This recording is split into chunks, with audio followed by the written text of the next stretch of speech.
I have got what is a very exciting video for me today. This is a PC and monitor build for a customer that's also a friend. He's upgrading from a 3060 laptop, RTX 3060 laptop, to a full-fledged gaming PC powered by 7700X AMD Ryzen CPU and the nvidia 5080. What a performance jump this is going to be for him.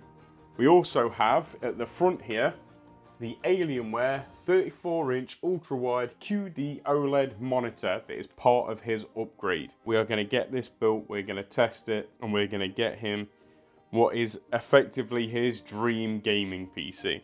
I'm really excited to build this. I love building computers for customers. This one's a little bit more special because it is for a friend. So I'm going to go through the parts after the intro. I'll be right back.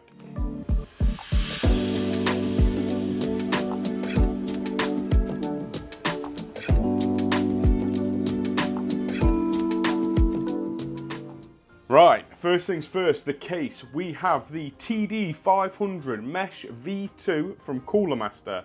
I have built in the original TD500 and that was an absolute pleasure to build in. Hopefully it's got some nice quality of life improvements and it will be just as easy to build in as the original one was. We have the 7700X AM5 CPU, which I've already mentioned.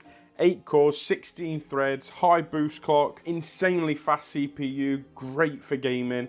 He's going to be absolutely sound with this. That is going to be cooled by the Frozen Prison 360mm AIO from Thermalright. The CPU is going to be paired with 32 gigabytes of 6,000 mega transfers per second CL30 RAM. This is the Viper Venom set from Patriot. We have two M.2 SSDs. We have the 1TB NV3 from Kingston, and we have a 2TB G70 from Team Group. The 1TB will be his boot drive, the 2TB will be his game drive, plenty of storage for him to do whatever he needs to. The motherboard that they are all going to be on is the B850 Pro RS Wi-Fi from ASRock. This is a great ATX motherboard for the AM5 platform. It has got absolutely everything we need.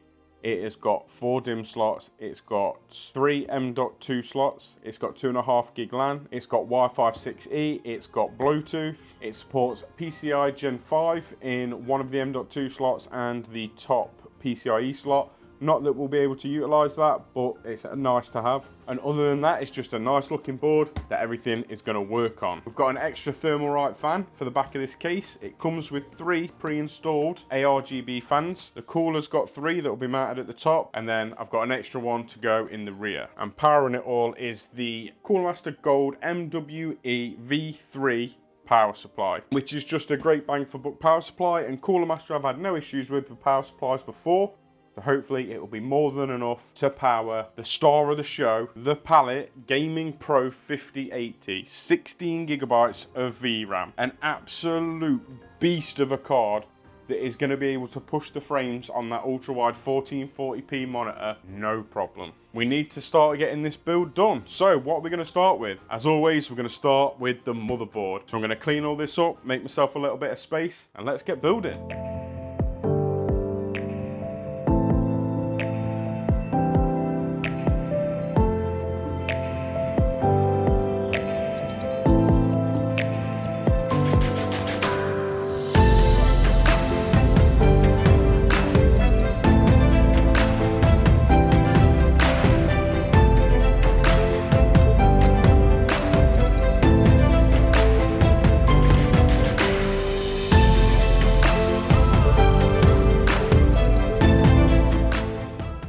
Well, that's the motherboard done.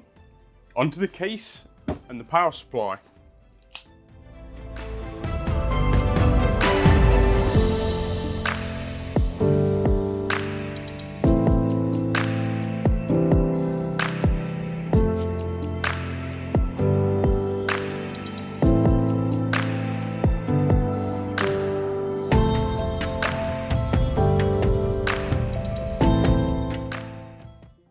It's not fucking modular. What? An 850 watt gold power supply that isn't modular. What a fucking joke. Well, I don't have to plug the cables in for the power supply because the Cooler Master WME Gold 850 V3 is not a modular power supply. Did not realise it was non-modular. And to be honest, for the price of this, that's a bit of a piss take. Whether or not I swap that out, I don't know. For an 850 watt, the price is good. For an 850 watt non-modular power supply, the price is crap. Future Craig here. A little bit of an update. I did quite a lot of moaning in this video about the power supply and me not realising that it was a non-modular power supply. Well, there was a little bit of foreshadowing there because the power supply died 2 days after I gave my friend his PC after building it. Taking in mind it had been fully stress tested and everything else, 2 days later the power supply failed. So I had it back and I've replaced it with the MSI A850GN or something like that. The gold rated MSI 850 fully modular power supply, which will hopefully do him much better. Not massively happy about that, but let's get the power supply installed. Trusty electric screwdriver makes power supply installation a breeze. Dun dun dun dun.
It's built, so excited. So let's do a first test boot. Now, I may have made a mistake here because I've cable managed the whole thing before testing that it actually works. So fingers crossed.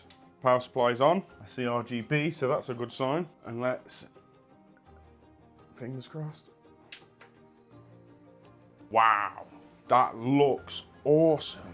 Right, now this might take a while because it's gonna have to train the memory and it's its first boot. And AM5, very much like AM4, can take a while. Some nice cool air coming out the back of that. Unintentionally done quite well with pairing up the RGB. The Cooler Master fans in the front have almost the exact same colouring as the Thermalright fans on the AIO and in the back. So that's awesome. Come on, post.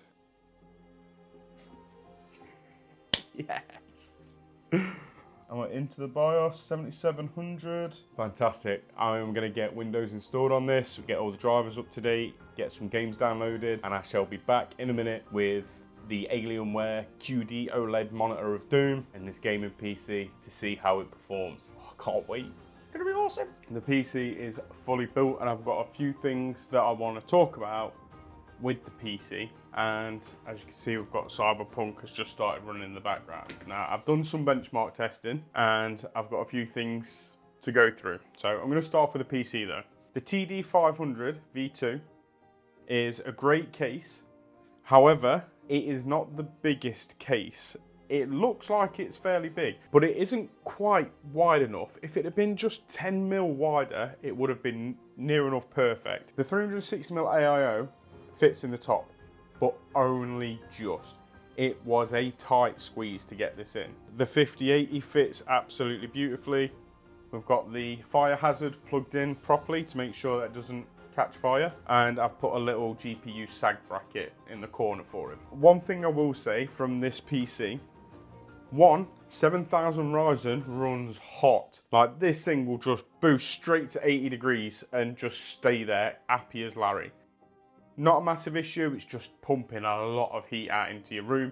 Don't know if you can tell, I've got a bit of a bead on. It's a bit warm in here with this going. The 5080 churned out some impressive numbers. RGB matches up really well with the Thermalright fans, thank God. I was so worried we were gonna have two different colour skews and gradients on the RGB, which would have been really annoying, and I probably would have just bought 3 more fans to put in it probably 3 more Thermalright fans to put in the front rather than having the Cooler Master ones. On to the performance. Now, I will say one thing, the 7700X pairs up beautifully with the 5080.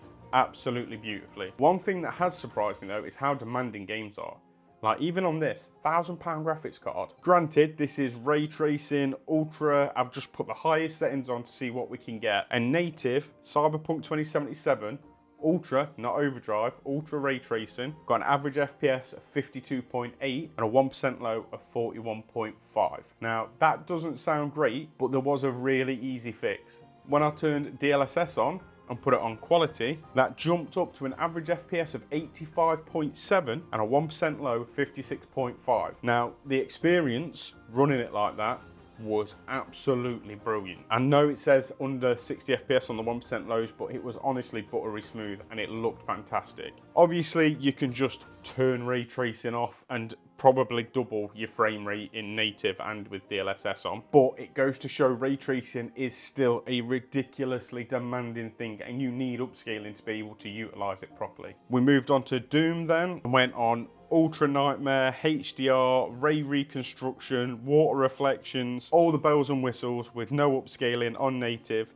for an average FPS of 27.8 and a 1% low of 21.6, which is meant on a £1,000 graphics card, remember. Doom had some weirdness as well. Made its own mind of what DLSS settings to put on, and it was a nightmare just to change them. So it kind of recommended DLSS balanced. With these settings, I turned that on and it went up to 71 frames a second with a 1% low of 59.6. And again, buttery smooth. It still looked fantastic. I didn't notice any smearing or anything like that. I mean, some of that might have to do with this monitor. This QD-OLED monitor is incredible. And I did a quick benchmark with no ray tracing, no path tracing, I should say, on Doom. At native, no upscaling, 79.1 and a 1% low of 64.9. And it looked amazing. Obviously, you lose a little bit when you turn ray tracing off, but it still looked absolutely fantastic and performed so well. I would also like to point out 16 gigabytes of VRAM on the 5080. Doom in the highest settings, Dark Ages, was hitting nearly 12 gigabytes of VRAM. And this is the latest generation. This card should have more VRAM. This is in 1440p ultra-wide as well. This isn't 4K. If I was going to play Doom with this setup, I would probably go no ray tracing, max settings, DLSS quality. Now, them numbers don't sound great at all. They don't sound like big numbers. It doesn't sound like something that's impressive. But I ran the same benchmarks on my 3070 and 10700K just to give a bit of a comparison. So Cyberpunk on the same settings, ultra ray tracing, native, no upscaling, average FPS of 23.1 and a 1% low of 15. So that is effectively half of what the 5080 can do, which doesn't sound a lot, but that is quite impressive. And I'll be honest, it looked a damn sight better on the 5080 than it did the 3070. The 3070 I was getting horrible pop-ins and the input latency was horrible. I put the quality DSS on and that bumped it up to 32.2, which wasn't too bad, but that is only a third of what Cyberpunk managed on the 5080. So again, the 5080 is very impressive. I know I'm comparing it against a 2-generation old card that's one SKU down in the stack, but I just wanted to see, like, if you're running a 3070 machine and you're considering upgrading to a 5080, this is the kind of performance jump you're going to be looking at when you're playing in very high or the highest settings. Doom's a hard ass game to run. Such a hard game to run. Ultra Nightmare with ray tracing, I got an average FPS of 2 and I got a 1% low of 1. Now, give it its credit, somehow it didn't crash. It let me run it at 2 frames a second for the full 5 minutes, which is absolutely mind-boggling, but what a terrible experience. So I tried it again, Ultra Nightmare with no ray tracing, and we got an average frame rate of 12 and a 1% low of 9. I recorded some footage of playing at 2 FPS so you can see how ridiculously bad it was. So yeah, that's a little bit of a comparison for you. If you've got a 3070 and you're considering moving up to a 5080, that's your ray tracing performance. In comparison, it's impressive.